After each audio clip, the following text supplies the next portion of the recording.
please like our video and subscribe to RotoWire.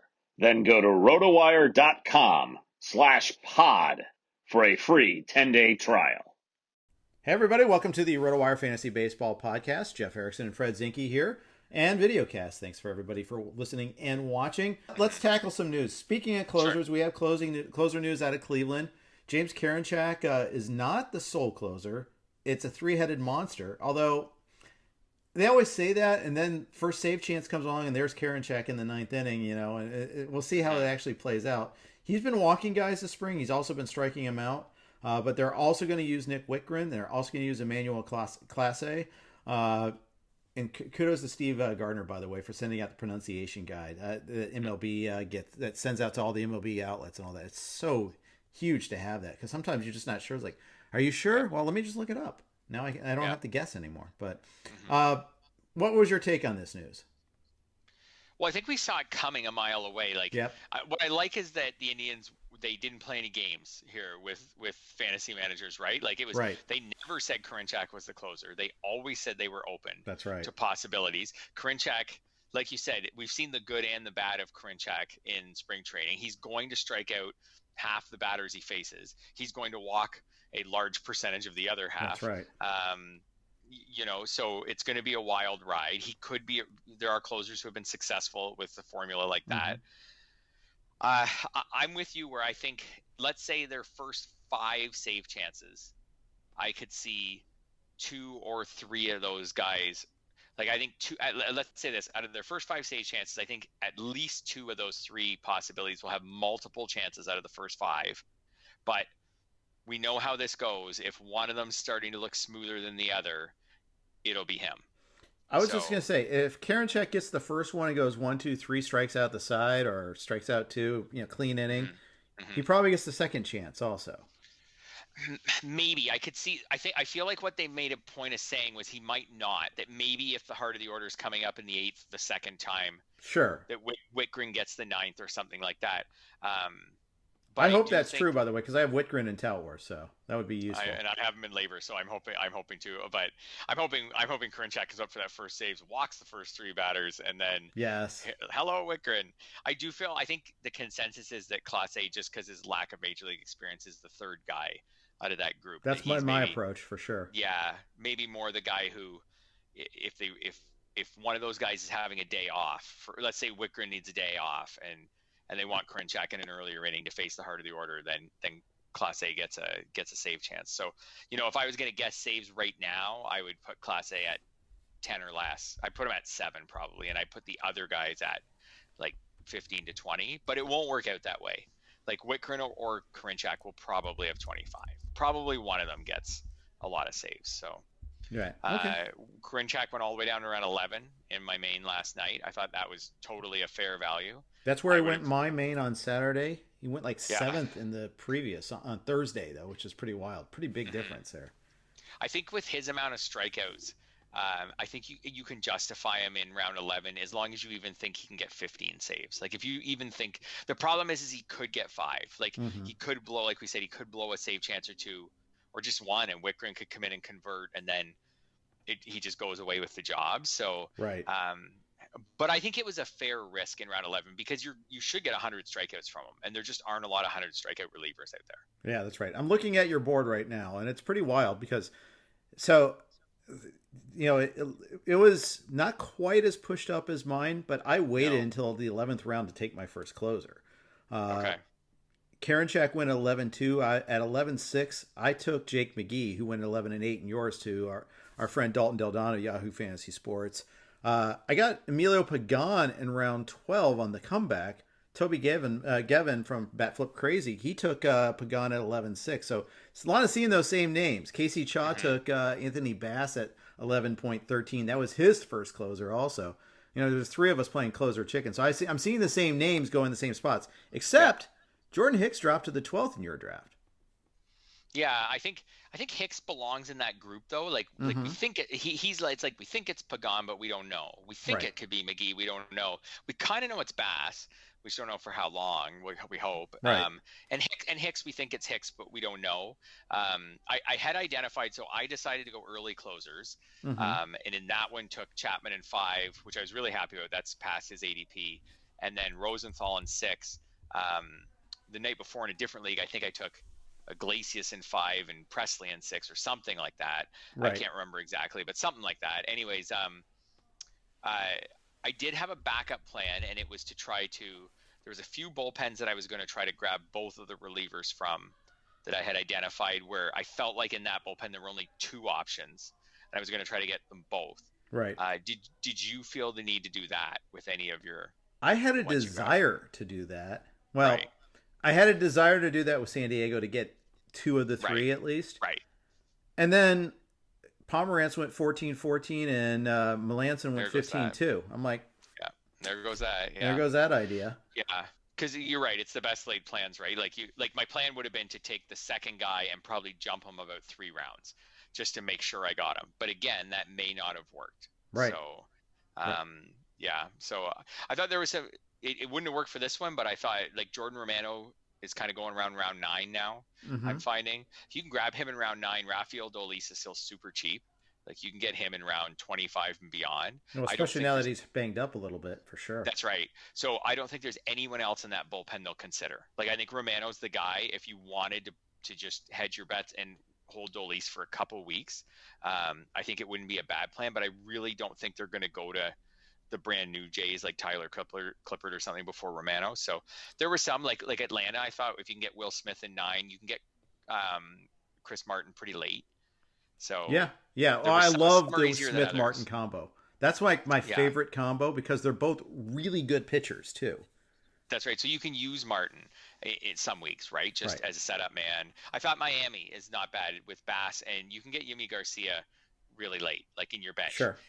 And again, he's a good reliever. Like his career whip's below 1. Like he's Mm-hmm. someone you could roll out there some weeks when you just don't like your starters or whatever. So I thought I'd agree that with was that. another one. But there's some bullpens like the Phillies, like those are 2 high picks, and we don't even know if there's just 2. Like so Cleveland, the problem is there's 3 right now, although we think there's kind of 2, but it's expensive. Like Karinchak round 11, and then Wickren, I forget what he was last night, but he's typically going before round 15 now in those mains. Yeah. I think that, yeah, that's kind of crazy. But, Yeah. yeah, couldn't do that. But, yeah, it's a lot of closer madness. Another mad situation is Boston. You know, Mhm. Matt Barnes, he has COVID. He doesn't have COVID. He does have COVID. What's the story here? You know, they haven't named a closer yet. And they're You know, and this Saturday morning was my second main, and the COVID test result came announced on Saturday morning. I'm scrambling and all that. On Sunday, I picked up Ottavino and Fab in one of my 2 leagues, and it now looks like that could be kind of worthless. yeah, we'll see. I mean, Maybe not I worthless, felt but bad. yeah. You're right. I felt bad because I think the biggest day for main drafts was on Saturday, right? Mm-hmm. There were more this Saturday than the previous Saturday, etc. So, and that news came out, like you said, maybe an hour or 2 before they began, and then I'm sure that led to Ottavino being treated more like the closer and Barnes Right. not. And it's not like Ottavino had won the job or anything. It's Right. just almost like you felt like by default he would get the first couple save chances, and then if I think I tweeted out Saturday morning like this is your time to decide. You either believe in him or you don't, because he's going to get the first couple save chances. So you either believe he's going to convert them and then just roll with it, or you Right. don't believe in him, at which point you might as well take the discounted Barnes or just stay away from it. Well, now that advice doesn't hold water. Now I'm like, we're right back where we started, having no idea who's going to get the first save chance. Maybe it's Ottavino because Barnes at least was out for a few days, but maybe not. Like, Well, and I'm reliever looking you at your need to build draft board, up. and I think it's kind of funny. Barnes went 15-2. He couldn't get him on the way back. The team 4, which is picking at a 16-12, took Ottavino. Right. So he wasn't able. You weren't even able to double up that easily, which is kind of crazy. Yeah, I think if you were going to try to get into that bullpen, for example, if you were at 15-2, you should have gone earlier and done it on the turn and Yep. not had the 20 some odd picks in between the 2. So, yeah, I think that covers your bases, but those are like 15 and 16, like those are to me are significant picks. Like we still have like good hitters Yes. and pitchers going at that time, and to have to take 2 of those guys knowing that one of them is probably going to be worthless to you in a few weeks. Like that one's tricky. So I kind of stayed away from that and just took expensive closers and didn't protect them with their setup men, and I'm just going to trust, that Aroldis Chapman can be a good closer, for example. We'll see how that strategy works out. Like, I paid for them. Like, I wasn't picking these great really closers in round 12. Like, I paid for them, but that's what I decided to do rather than get into the Anthony Bass pool, the Jake McGee pool, and everything. I thought you were an Ever Kapler, by the way. I am. I thank you for pointing out the height of my hypocrisy. I was Ever Kapler, and then I found myself without a closer in round 11. I guess I could have taken Bass instead, but no, I didn't. So it's wild. The thing is, like, I frequently like the lineup build better while waiting for closers. And I did that in the Saturday main where I waited till the 11th round. But the fact is, oh shit, I don't have a closer. Well, it wasn't a no shit. I knew it all along. Every time I made a conscious choice, but I was picking up so much value elsewhere. Round 9, I took Jordan Alvarez at 9.6. I missed out on Jordan Romano, took the value in Charlie Blackmon at 10-10, which I had to do, which just can't pass up value like that. But I found myself without a closer. I mean, I didn't find myself without a closer, but I knew I didn't have one. I knew that was a conscious choice. I knew that Jordan Hicks wouldn't get back to me. Sure enough, 2 picks later, he goes. Alex Colomé goes in the 10th round. Craig Kimbrell goes in the 10th round. I'm really staring at the barrel. But then, because this main was mostly live, except for myself and one other team, we had a 10-minute break. I had plenty of time to kind of map it out, which was actually pretty handy. And I knew Karinchak was probably going to go, but I was willing to take the chance and back him up with Whitgren was going to be the plan. But backup plan was, okay, I like screwed Never Kapler. McGee's having an awesome spring. They talked about him closing. He was my next choice, and he actually might have been a choice over Karinchak. I had Anthony Bass on my list. I had Pagan, though, like second on my list. And I know that I got whipsawed by Pagan. I've lamented my sordid tale from last year in labor with you many times, but so far he's the guy. We've talked about my whipsawedness with him, but it was still no, it's him or Montero, and I just don't think Montero's very good. So I preferred Pagan even though it was riskier, and Greg Holland was also there. But it came down to I ended up with McGee because Karinchak went 11-2. Bass went in the 11th round. Pagan made it back to me. I took him. Holland went after that. Montero went after that. But it was, and then like you said, the mid-teen rounds, those are important rounds. There's other quantities you want to get. So you don't really want to get it on a backup closer, a guy that doesn't have the job. We ended up not getting it, Tim Schuler and I. Yeah, I could see how that happens. I also find in the live events with a break after round 10 that a lot of closers go in round 10 or in round 11. Yeah, of course. There's two mentalities there. There's the I'm not going into the break without a closer, or I'm not going into the break without another closer. So you grab one in round 10, or the I just sweated through the break knowing that I needed a closer. I'm getting one right out of the break. And I've sat and stewed for 10 or 15 minutes, about the fact that I don't have a closer. Like, gosh darn it, when I come out of the break, I'm drafting the next one. One thing that I sometimes think about with closers when I'm making a draft plan is what are the rounds where the hitters, I just don't love them. Like as you start looking through ADP sometime. And now, but the interesting thing about your main is that plan doesn't totally work because who knew Charlie Blackmon? When I saw you got Charlie Blackmon around 10, I was like, that's nuts. Like I would love that. I'd be fine with Charlie Blackmon around 8. I would love him in round 10. So sometimes things just don't work out perfectly. I didn't get the player last night that I thought I would get in round 1 or round 2 or round 3 or round 4. So it doesn't work out. But sometimes I like to identify pockets for a closer where I think that there'll be a time, or when it's coming up to your pick and you're like, it's just no one else I love. So this is my time. I'll tab a closer. But if the hitters are falling, you might not have that time. Yeah. Of course, when you go your method, which also is Jeff Zimmerman's method, he does this every league. He gets an early closer and sometimes often too. When you do your method, then I don't worry about closers the rest of the draft. If I get some backups in the later, because you typically need 2.5 closers, but you fab those, or you rent a closer like you did with Chad Green for the first week. You were able to get him in the 28th. I think he went well earlier than that, and nope, it was 28th in my league too. Okay. It's just that he was 2 picks away from us when we would have taken him. We would have taken Garrett Richards, who went right before us too. But there's a lot of that going on in the league. But and I wonder if the 2.5, we'll see if the 2.5 will continue to hold, or with more, if more teams share saves this year, will there be more instances of saves being collected from players who are on waivers or on benches? Yeah. Maybe not waivers, but benches. So, I decide I don't have room in my lineup for Emmanuel Clase 1 week, and then, that's the week he happens to get a save or two. And then I put him in the next week and he gets none. And then I wonder if that'll happen on some. It will happen. For certain teams, it's really whether these teams like the Padres, the Phillies, the Reds, it's whether these teams are going to have a closer in 3 weeks, or whether, say, for example, the Reds, like if they're going back and forth between Garrett and Sims in a few weeks, some of those saves are going to end up on people's benches because they're just going to decide they don't want to use that part-time closer certain weeks. Right. So it'll be I'll be interested to see if it's still 2.5 this year, or if it starts to go down, and that maybe two guys who are full-time closers can get you what you want. Yeah, I think that's a great call. And the funny thing too is, with the Reds, are we buying that? I don't think I am that much. I think it's going to be Garrett. I think, manager David Bell wants to have the flexibility, and he has been a guy that go a little asymmetrical, but I think it's going to be like 75% Garrett, 25% elsewhere. And probably of that 25%, 20 of it's going to be Sims and 5% other. Right.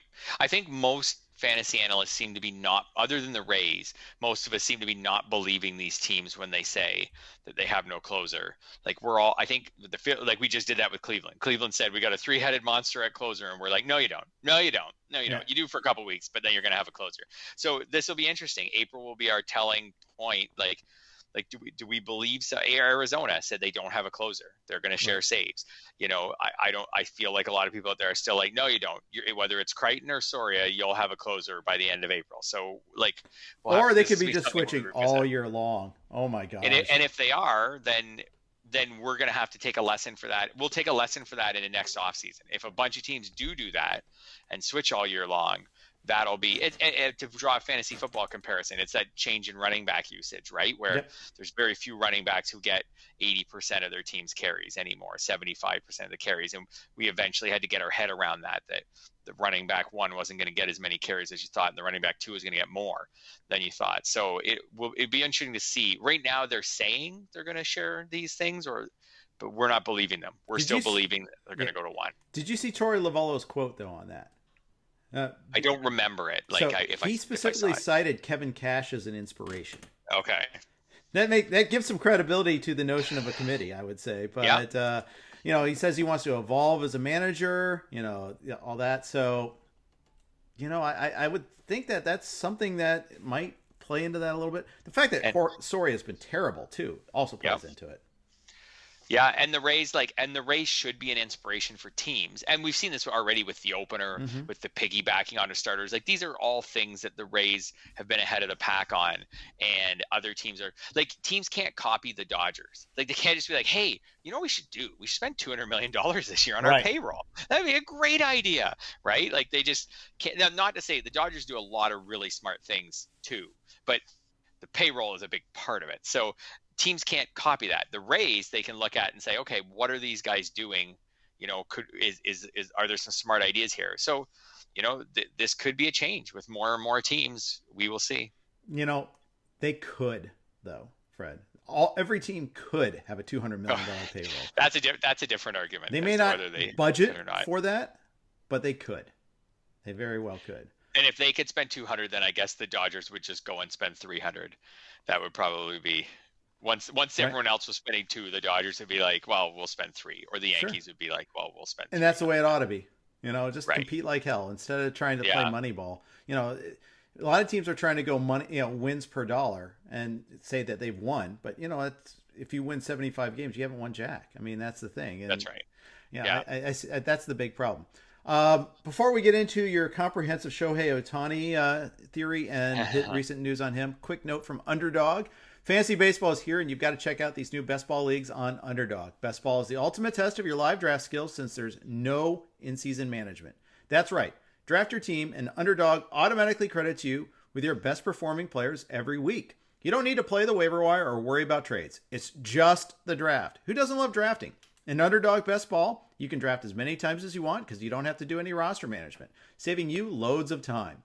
Underdog's Best Ball leagues are drafting right now, still a couple of days before the season starts here, starting at just $3. Once the season begins, Underdog also has daily fantasy and an all-new pick'em game. Go download the Underdog app now to get in on some best ball before the season starts. Enter promo code ROTOWIRE with your first deposit, and Underdog will honor a money-back guarantee during your first month. Love Underdog or get your money back with promo code ROTOWIRE. Search Underdog in your app store and enter promo code ROTOWIRE. We're going to take a quick break, and then we'll start talking Shohei Ohtani after that. Please like our video and subscribe to RotoWire. Then go to rotowire.com/pod for a free 10-day trial.